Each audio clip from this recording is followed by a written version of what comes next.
আজকের রাতের বিশেষ নিবেদন। শীতের রাতে ডাকবাক্স। সন্ধ্যা ঘনিয়ে আসছে। গ্রামের একমাত্র ডাকঘরের সামনে দাঁড়িয়ে আছে তন্ময়। সে কলকাতা থেকে এখানে এসেছে মামার বাড়ি বেড়াতে, কিন্তু গ্রামের পরিবেশে সে কিছু অস্বাভাবিকতা টের পাচ্ছে।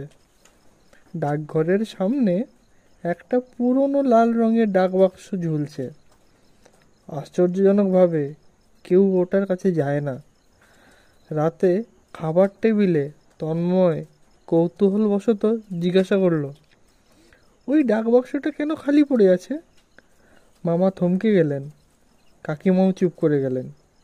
শেষে মামা ধীরে ধীরে বললেন, ওখানে রাতে কেউ চিঠি ফেললে সকালে সে আর থাকে না। তন্ময় হেসে উড়িয়ে দিল, কিন্তু মনে মনে ভাবল এটা হয়তো গ্রামের কোনো অন্ধবিশ্বাস।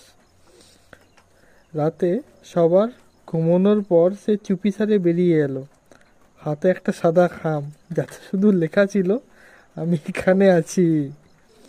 সে ধীরে ধীরে ডাকবাক্সের কাছে গেল, ঢাকনাটা খুলল আর চিঠিটা ভেতরে ফেলল। ঠিক তখনই ঠান্ডা হাওয়ার ঝাপটা এলো।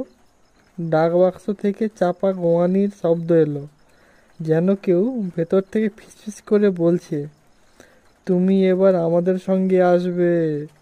তন্ময় পিছিয়ে আসতে গেল, কিন্তু তার পা যেন মাটিতে আটকে গেল। ডাকবাক্সের ঢাকনাটা এমন বিকট আওয়াজ করে বন্ধ হলো যে পুরো গ্রাম কেঁপে উঠল।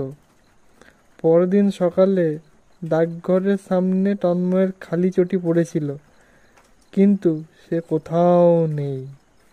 ডাকবাক্সের ভেতরে শুধু একটা নতুন চিঠি পাওয়া গেল। তাতে লেখা ছিল, আমি এখানেই আছি।